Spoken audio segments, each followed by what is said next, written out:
Thinking Aloud. Conversations on the leading edge of knowledge and discovery with psychologist Jeffrey Mishlove.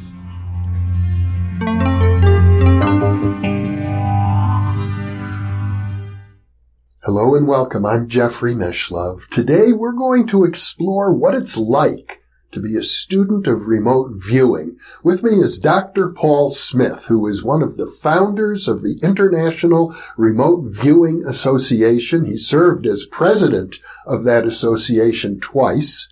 He is also the author of Reading the Enemy's Mind and also The Essential Guide to Remote Viewing. Welcome, Paul. Thank you. It's always great to be here sitting in the chair opposite you. It's a pleasure to be with you. I'm delighted that you're able to come here to Albuquerque. You have an interesting perspective. You're a teacher of remote viewing, and at one time you were a student of remote viewing. In fact, a student who knew virtually nothing about remote viewing at all. You came in like a blank slate, so to speak. Yeah, that's right. I had never heard the words remote and viewing put together. And I couldn't point to any instance in my life up to that point where you could say I had had a psychic experience or even speculate that it was a psychic experience. So it was really a new domain for me. And so let's start with that. So as a student being exposed to this for the first time, and because you were given military directives that you were going to be part of this program, what was it like for you? What was it like being you then? Well, in some ways it was like any other preschool, not preschool, but preschool kind of an experience where you're coming into a grade or a school for the first time. So there's a lot of anticipation, a little bit of anxiety, quite a bit of excitement. But then there's, of course, this added feature where, is this something that I can even do? Is it really real? You know, that's always the question. Is it really real? Yeah. And if it is, am I going to be able to do it, or am I going to embarrass myself totally? You know? So just the start. And of course, they gave us a little bit of an experience beforehand. We did an outbounder experiment where a couple of my colleagues, newly met colleagues, right, went off to a location which I had no idea of, and then they had me sit down and try and experience where they were and describe it. And that had been a failure yet a success. A failure and a success. Yes. That's your very first experience. Very first experience. So, in other words, before you got any training, so to speak, they said, here, give it a shot. Yeah. And I think you've had that kind of experience as well. That's what it was like for me. And it kind of began there and mostly stopped at that point. Once I convinced myself that this is real, I didn't really pursue any further instruction. Yeah. So the failure part of it is I failed to describe the actual location where they meant me to perceive them. The success part was I described a place they went afterwards. So the target was this big, huge, blue-colored, spider-like water tower. I mean, you couldn't miss it. It's just immense. Anytime you drove by any of the roads in the area, it was there on the horizon, right? That's where they went.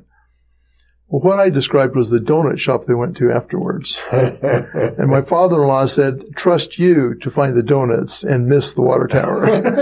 Well, the water tower may have been too obvious. Your conscious mind might have received the image and said, no, everybody sees that all the time. It couldn't be that. It's hard to say why that happened. I have several different plausible explanations.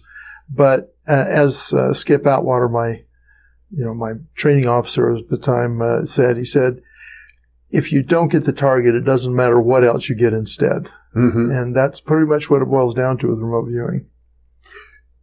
Yet displacement is a big issue even today for students, as far as I know. It can happen, yeah. It happens more often in the precognitive modality known as associative remote viewing.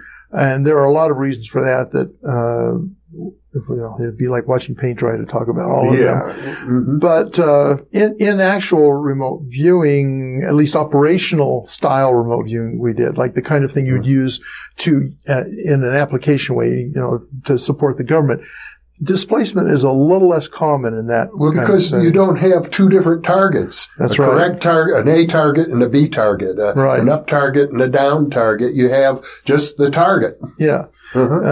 And so in that respect, you can't remote view the wrong target. You can just remote view some other target that isn't the target. Yeah. Or the target. That's your choice. And it's very obvious when you've remote viewed the actual target because the information you provide is consistent with what they know about that target. Well, these days when students come to you, it's a very different situation. The Fort Meade remote viewing program doesn't exist as far as we know. People who come to you are not coming because they've been assigned by a commanding officer to be part of your training course. They come because they're motivated. They are. And to be fair, actually, we were under similar circumstances. We had to volunteer for the program. And we could have any time said, I don't want to do this anymore. And there were people who did, right? So in a way, we kind of share that with our students. But they tend to have heard rumors of it and then read things about or heard about it on TV or seen videos, including many of yours, right, that they may have watched those. And in fact, you'd probably be surprised how many of my students tell me that they have watched your videos, the ones you produce for New Thinking Aloud. I'm glad. Yeah, I think that's great. And not just the remote viewing material either.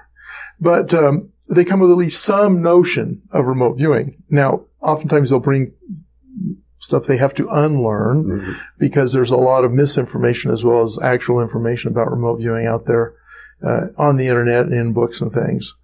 But when they come in, at least they have an idea of what it is. I say, when they first asked if I wanted to volunteer, I didn't even have an idea of what it was. So they come at least a little bit better prepared. They probably have not only an idea, but since they, I presume, don't expect to use it in the context of military intelligence work, they probably have an idea of how they will apply this ability. Yeah, at least well, it depends. Sometimes they come in and they're hoping I'll help them figure it out. Right? Well. This might actually be a good time to talk about why they come. Okay, so, a lot of folks come in and they have this kind of, often vague, but sometimes more specific idea that they're going to use it to help find missing kids or help police solve cases or maybe in investments or whatever. Or they want to explore other modalities like medical remote viewing, that kind of thing.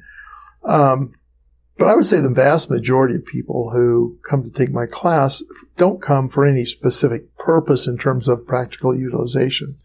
They're there as a kind of a self-actualization tool. Right? They're there to prove to themselves that this is real first and that they can do it second. Sometimes it's the other way around, actually. But their goal is to find out, what happens essentially is that we can find out, as Bob Monroe used to say, that they are more than their physical bodies. Right? And for that, and that works really well for that, at least if they're diligent and conscientious. I've had some folks who come and don't apply themselves and they don't have much of an experience. But the ones who do, oftentimes they will, when they actually describe a target that they don't know anything about, they have no idea what it is, they're blind to the target, and they produce information that is very strongly indicative of actually describing the target and being there in whatever sense that the remote viewer is there, right? It's like an epiphany for them. They get all excited. They're very thrilled by it. In fact, they're oftentimes kind of astonished. It's like they didn't expect it to work, and yet it did, and they get all it's a high. It is. It's a high. It's almost like getting high on some substance. Except healthier. It's a strong emotional high. Yeah. At the same time, if you try it and you miss the target, it's a bummer. It is. It is. And of course, that's maybe the downside to this. Yeah. And I think probably, I'm guessing now, because I don't work with students the way you do, but I'm guessing that it's pretty essential for people to be able to distance themselves from the emotional ups and downs. Well, that's a complicated element here. In one respect, emotion can help motivate you and help you to actually succeed as a remote viewer.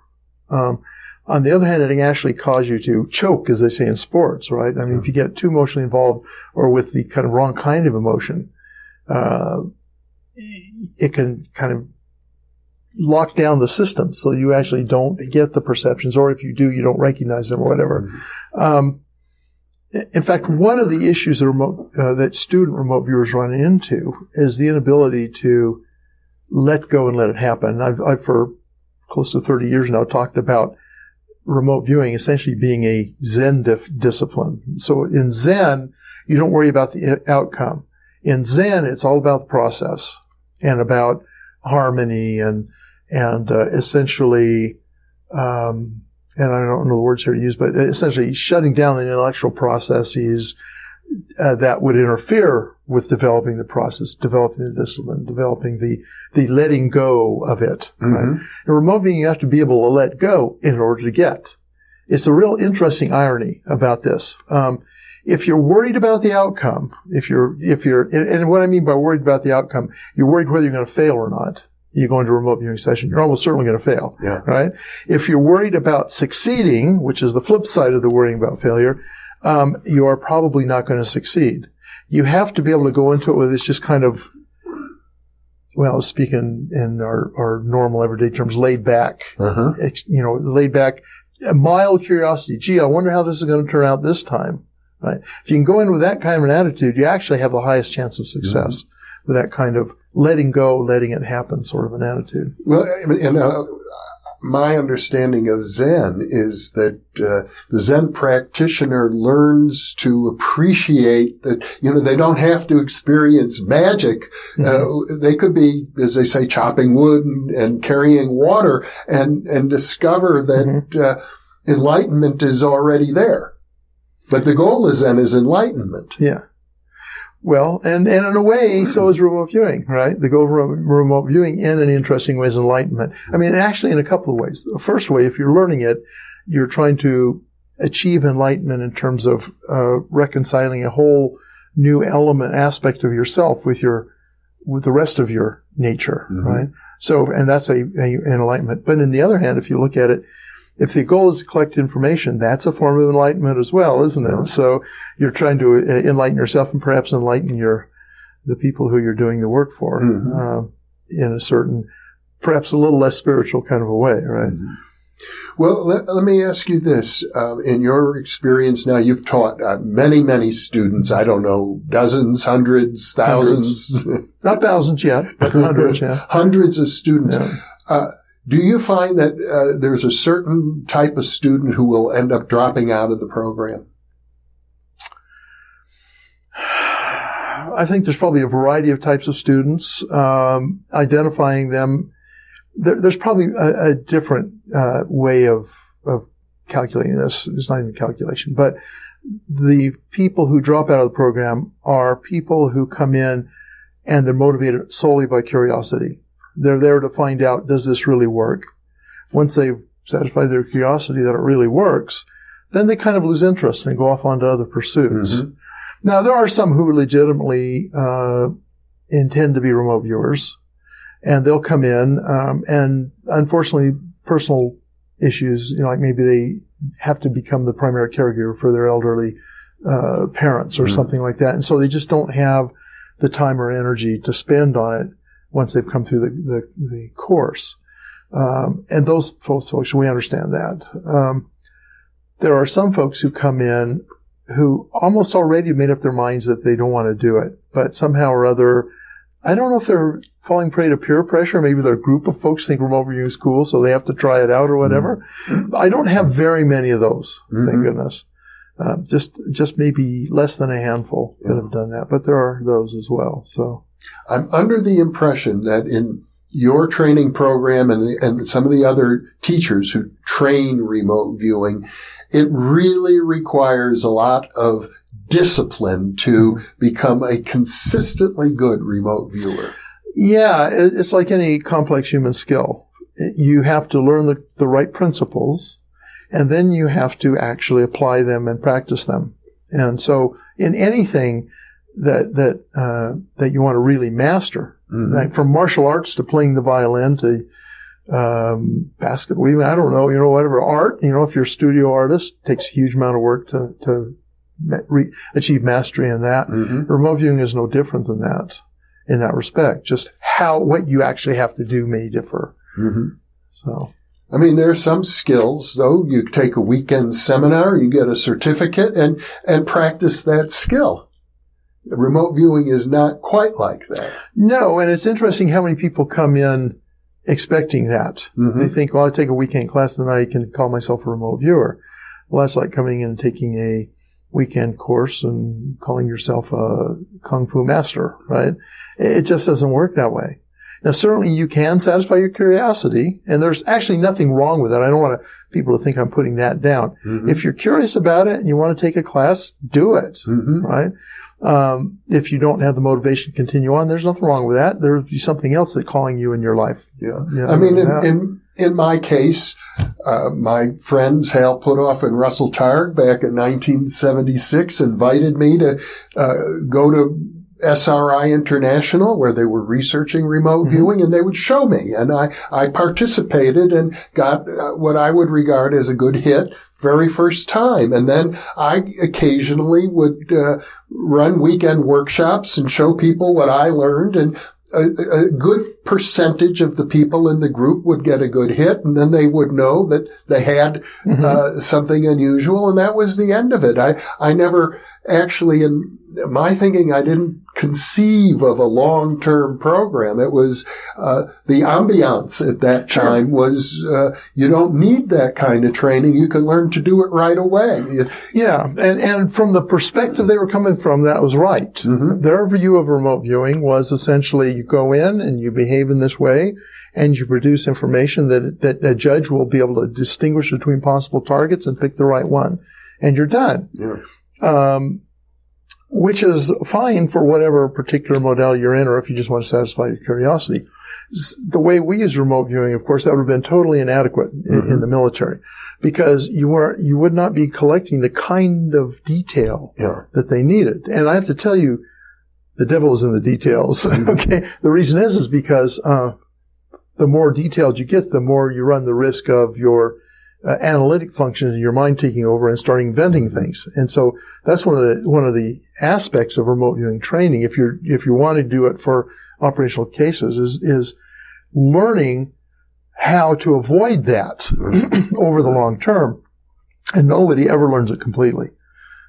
Even some of the best remote viewers in the world, Joe McMoneagle, for example, there are times when he just gets it wrong. Yeah. So, well, one of the things I discovered, because eventually I did try to develop a training program for my doctoral mm-hmm. research at Berkeley, I put together an 8-week training program for remote viewing. And I had a group of people who met with me 5 days a week, 8 hours a day for 8 weeks. And of course, we covered lots of other things mm-hmm. beside remote viewing.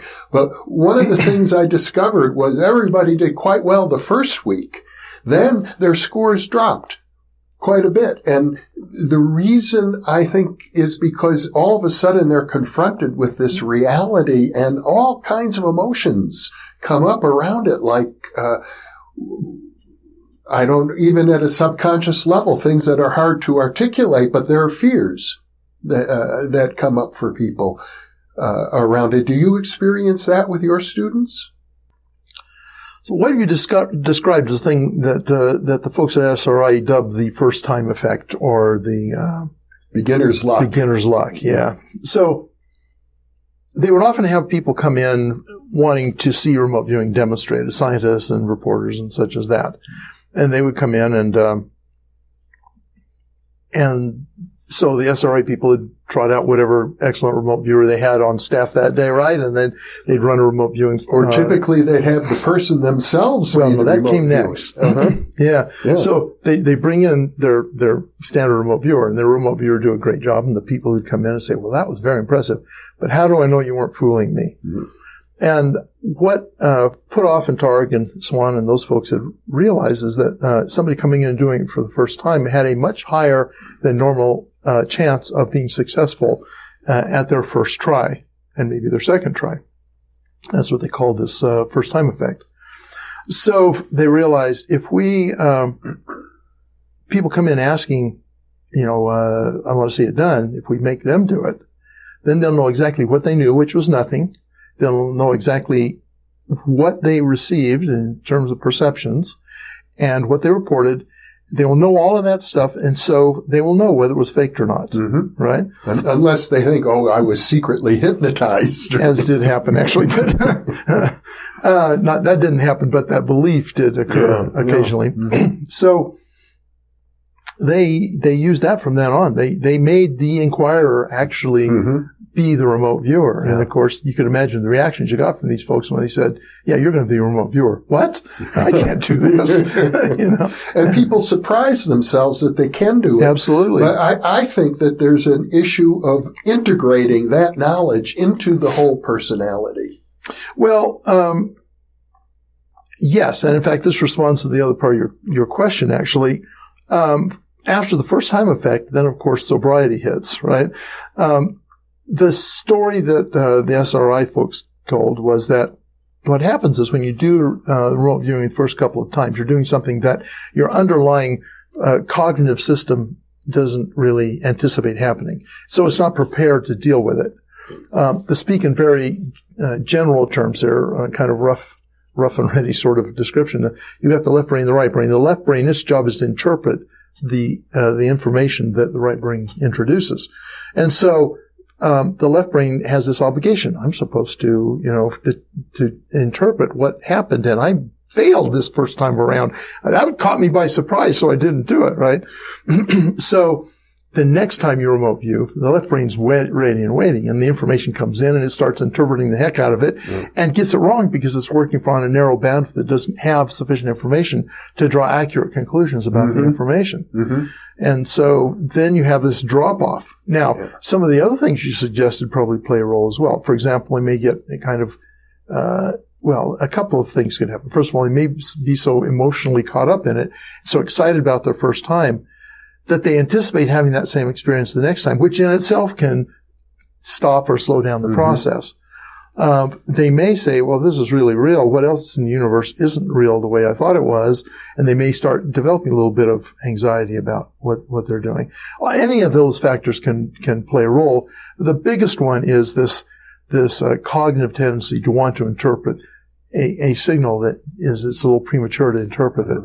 Now, when I did my own doctoral research, I hypothesized that there would be what is known in statistics as a J curve. They'd start out well, and their scores would drop, but then they'd come back up. And actually, that is what we found. Right. In fact, if you see the curve that is in a lot of the SRI reports back to the CIA and the Department of Defense, they have this little graph that shows first time effect did you really well. Then fairly quickly it falls off to about chance. And then as the slurring effect kicks in, they start learning how to manage that left brain interference. You see their performance increase again and come back up. And it was documented over and over again. So, yeah, I mean, that's one of the things that students have to struggle with is the fact that it's not always going to work for them. And in fact, there may be periods when it doesn't work for them at all. And they just have to be persistent and try different things. There's a lot of trial and error going on here in the learning experience with remote viewing. Attend to what it is that's happening inside of you. Pay attention to that and recognize how it feels. I mean, I have to, this is hand wavy because it's something that you can't actually show somebody. It's something they have to experience themselves. They have to discover it inside of themselves. Exactly. And the only way to do that is being put in a position where if you're going to succeed, it has to work. You have to do it. And then through trial and error, learn how it works for you. And it can be very frustrating at times. Some people have a harder time than others. Generally, the people who I found one indicator is that people who engage in a profession is very analytic. That they have to, their left brain gets involved very often in their work. Those people tend to struggle to turn that off. It isn't so much turning it off as learning how to turn this one up, the opposite of it up, and learning how to differentiate between when it's noise that your cognitive processes you're throwing in versus the experiential nature of what you're getting. Now, you don't want to get rid of the cognitive process because particularly later on when you're going for the details, you want those two to harmonize. You want the experiential part and the cognitive part to work together. And that's, again, part of the trial and error. You really sometimes you'll have some struggles with that. As a student, that's maybe the most frustrating part is learn how to get them working together rather than have one dominate the other. Mm-hmm. I know in the early days when I was interacting quite a bit with Puthoff and Targ about all this, they believed that the people who came to SRI were successful at remote viewing because by and large these were people who were successful at most of the things they did. They were already successful professionals, whereas some of the early researchers at the universities who began working with students who are, struggling to identify themselves as who they are in the world and uncertain of themselves, in general, didn't score so well. The SRI team always seemed to produce the most successful results in those days. Yes, that's interesting. There's a lot of ideas and data points and speculation about how you identify someone who's going to be successful in remote viewing. Yeah. I think more than, of course, there's this first principle that if you're successful in one thing, you're very likely to be able to be successful in many things. Mm-hmm. So I've always believed that you are a competent artist. You can probably be a competent musician and a competent writer as well. You just have to do the learning curves for each of those things. And that probably applies to remote viewing. Partly, I think, because, first of all, you've already learned how to learn. Mm-hmm. And a lot of people come to this and they haven't learned how to learn. And so they come in and they have preconceived notions and they don't know how to let go of one set of notions and be open-minded and allow this new program, if you will, to be installed, so to speak, right? And they just don't know how to do that. They may have really great underlying capacity to be a remote viewer, but it's the superficial stuff that stops them from doing it. They haven't learned to zen out, right? They haven't learned to allow the zen element of it to come in and just allow them to go with the flow. Go with the flow. Cliche, yeah. Right. And if they learn that, then I think that will overcome a lot of the problems that people have in trying to learn remote viewing successfully. Mm-hmm. What about the social pressures that people are under?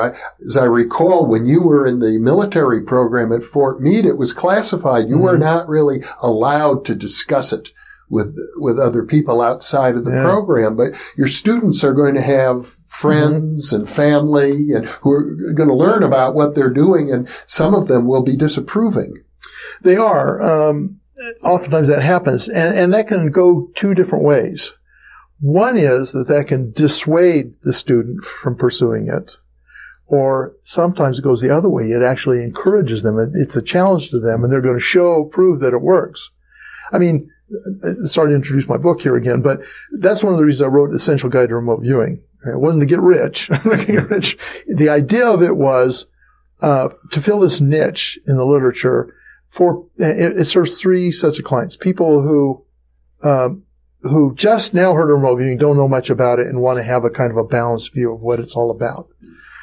People who have been involved in remote viewing for a while and have pushback from their friends or their family or whatever, and they want a source that isn't all sensational and weird and bizarre. They want something they can hand to them and know that they will be introduced to it in a rational way. And then there's the third set of people who've been in it a long time, but they have holes in their knowledge. They know a lot about some parts and not about others. And of those three sets, the ones who are getting pushback from their friends and family are the ones that I'm most interested in having that help. Mm-hmm. And I've had reports back that it has worked. It has helped people introduce it to their relatives in a way that they said, oh, well, maybe this isn't quite as weird as I thought. That's kind of the reaction they get. And the pressure becomes less. Well, do you have students who describe what they're doing and then the relative will say, okay, prove it to me? Yeah. Mm-hmm. And they'll show them, well, look, this is a session they did, and said, well, I don't believe that. You could have made that up. I want to see you do it right now, right? Yeah. But people who make that challenge, and we often get that from anybody who's skeptical. They don't want to see the actual. They want to see it, and they want to see it now. That's right. Yeah. To prove it to me that it works. Yeah. What they don't understand is it doesn't really.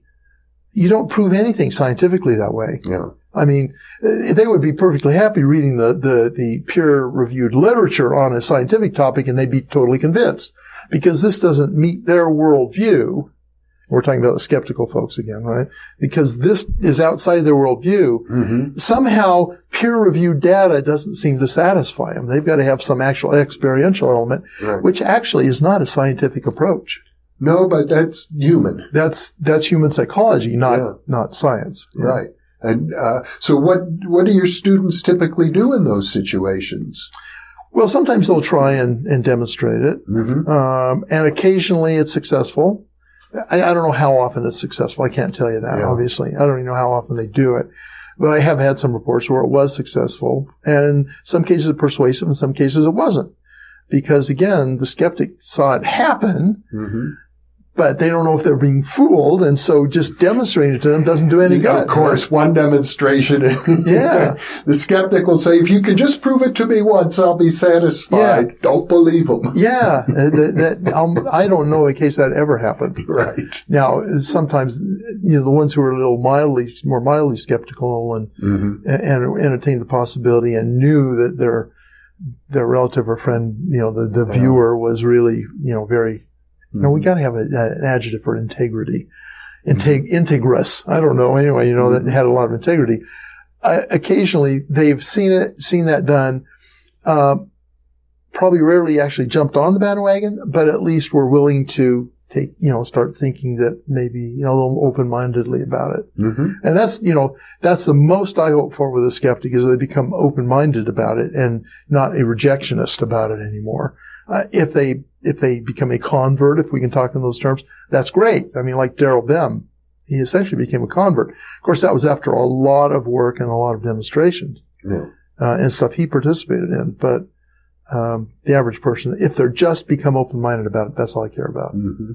Now, there are issues that have been raised in some of the literature. I think a book by David Morehouse, for example, of that. The potential for people getting involved in remote viewing to experience psychotic episodes or mental imbalances, to go crazy or to be thought of as crazy.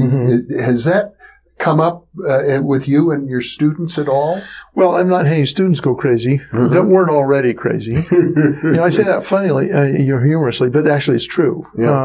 You get people who are having mental issues who are attracted to these kind of fields. Sure. Because in some way they think maybe there's a solution to what's or a validation for them that they're not really experiencing a mental illness. They're just a budding psychic. Yeah, there's probably a number of explanations, and that's certainly a likely one, right? So they'll come in already with pre-existing conditions, and they may struggle with it a bit.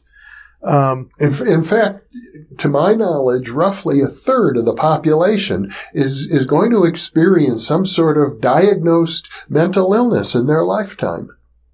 So, we probably all have a certain amount of predispositions. Well, I'm hoping mine doesn't manifest during the course of this interview. Don't worry, it already has. You're right. I'm so sorry.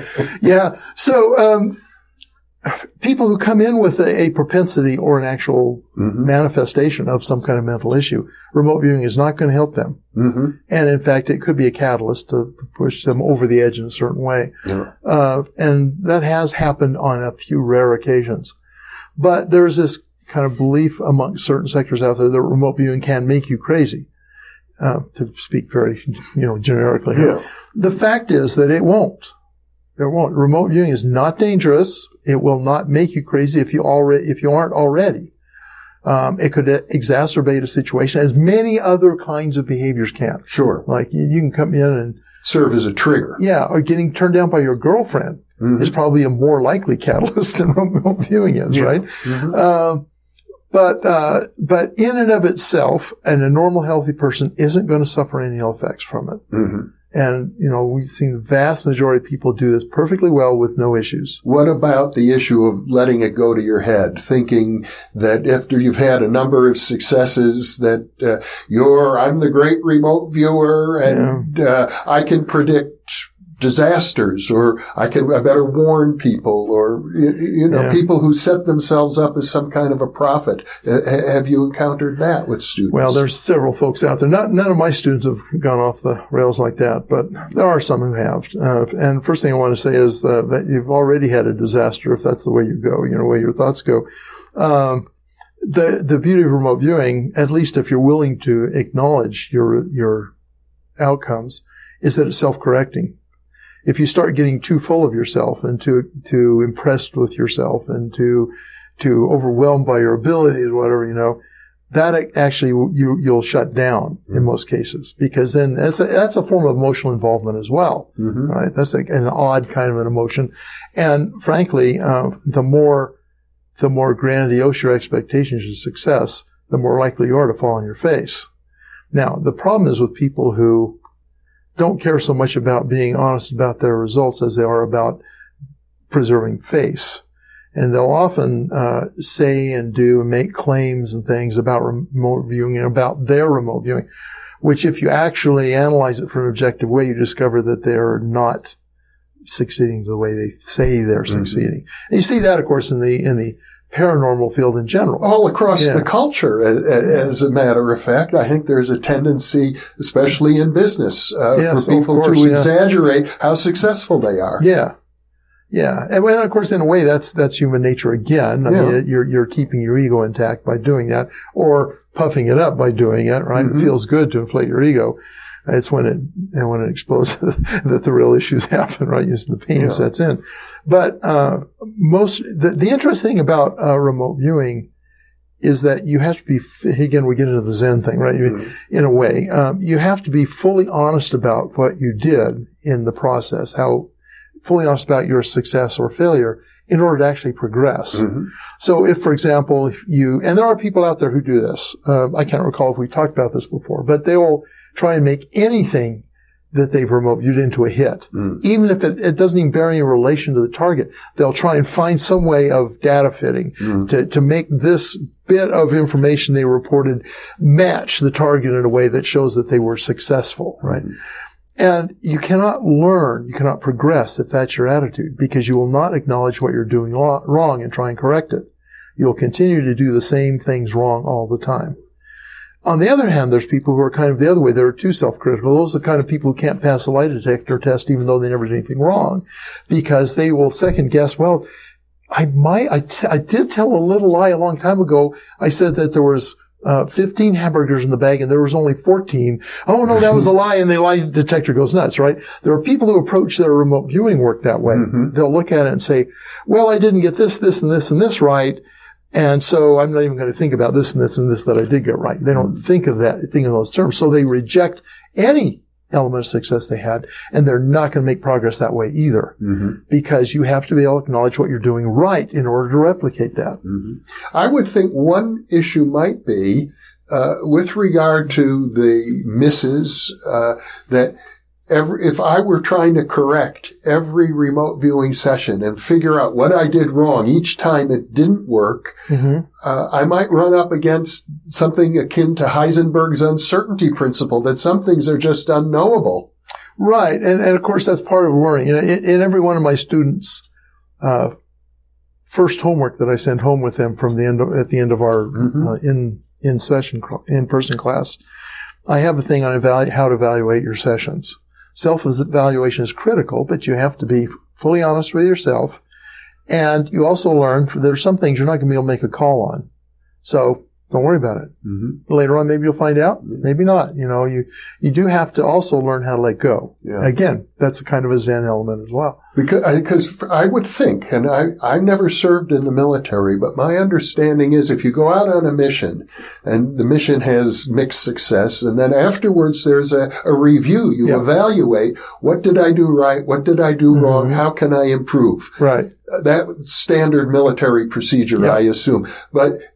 And I imagine to the extent that you can apply that to remote viewing, you do. But to a large extent, there's so many uncertainties.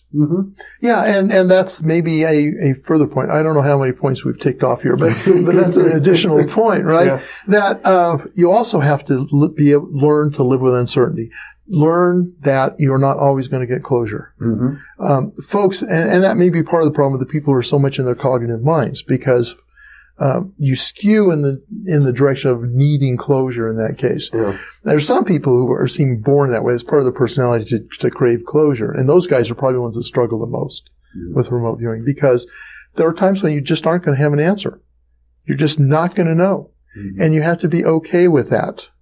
And one way of helping is just to recognize, well, I may actually ultimately get an answer to that, and I'm willing to be patient for that answer to come. Let the answer bubble up or something. That's right. And if I don't get an answer, that's okay. There'll be other things I'll get answers to. Well, let me ask you this question. You've had hundreds of students. What percentage of the people who come for remote viewing training are able to function at a professional level? That's a tricky question. Let me answer another question you didn't ask first. And that is, how many people actually make it into fully advanced training, right? So let's just take the arbitrary number of 100. Of the 100 people who come take my classes, I would say that I'll be generous and say maybe 15% of them, so 15 of those people actually go on to further training. The other 85 people, either they've satisfied their curiosity and they're done, or they've had personal issues come up that prevent them from continuing on, whatever it might be. 85 of those folks don't continue on. Of those 15 people that do continue on, most of them go all the way. Now, there'll be a few others that fall by the wayside because of personal issues or whatever. But by that point, they're beyond the curiosity stage. They're at the point of wanting to make it operational in their lives in some way. So, let's say 14 of those go on to the advanced course, and do advanced training and do their homework. Now, let's say 12 of the ones that finish the advanced course finish their homework too, right? Because when they take my classes, they have to go home, and I give them 10 follow-on sessions sequentially that they work to demonstrate that they've mastered the process, and that helps cement what they've learned in the in-person class, right? So, let's say 12 of them. Of those, by that point, I would say probably 10 of those 12 are able to operate fairly consistently in an operational environment, given the opportunity. There's not a lot of opportunities yet, but there are increasingly more. So given the opportunity, they're able to function in that So world. We're talking roughly 10%. That's not Probably, bad. It's not the same. I mean, I took a real estate course and became a licensed real estate broker, and I think probably 90% of the people who go through that course can operate professionally, but remote viewing is different. Well, it is, because it isn't something you measure. And in real estate, obviously, you can measure person's success very easily in remote viewing. And also, there is a known process that is guaranteed, exaggerate, but 100% of the time to produce results. Obviously, it doesn't 100% of the time. And there are probably hundreds of thousands of realtors. Yes. It's a very objective and observable process. Remote viewing, it's all happening in here, right? And the only observable part is what the remote viewer produces. And then, in terms of sketching or verbalization or things written down. And then that can be compared to what the unknowns are. And I would imagine it's not so different from people who take art classes, that probably less than 10% of people who take a class in painting or drawing or sculpture are going to become professionals. Well, that's probably true. And maybe for similar reasons, the ratios are similar. Obviously, there's going to be, it's not exact. We're estimating here, but yeah, it may be for similar reasons, because what the artist is trying to do does a lot of it happen up here. And it depends on what ends up on the paper or in the stone or whatever on our observation of how well they mastered it or not. Now, of course, a lot of people, at least in the old days, a lot of people used to take courses and classes and college programs even with the thought that they are preparing themselves for a career, that somebody's going to give them a job. Now, I think it's pretty clear there are very few jobs, if any, in remote viewing. If you do have a career, it will be because you can function as an entrepreneur or a consultant. Yeah, that tends to be true.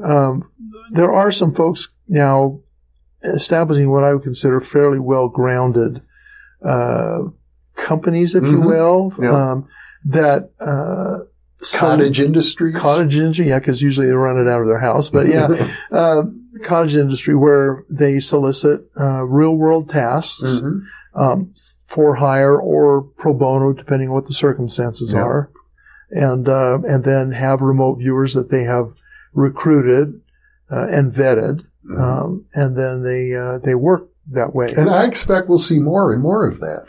Well, hopefully. Of course, the trick here is it's like remote viewing itself and remote viewing teaching and all that, is that there's no licensing authority, if you will. And in some ways, that's good.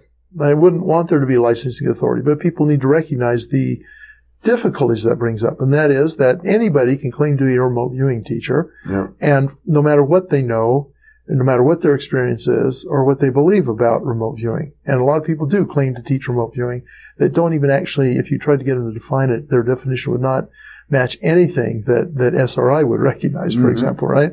And there are people with the same thing in the operational world. It's easy to set up a business, a cottage industry, to do operational viewing, but there's no one to vet the quality of that effort, unless there are other people out there are legitimately competent remote viewers and remote viewing managers who can say, yeah, what they're doing makes sense, what they're doing works. But there are a lot of folks out there who are doing this who don't have that, and they in fact don't have much of a background, and yet they're still doing it. So it's really a buyer beware kind of a thing, even if you're not buying anything, right? It's that principle.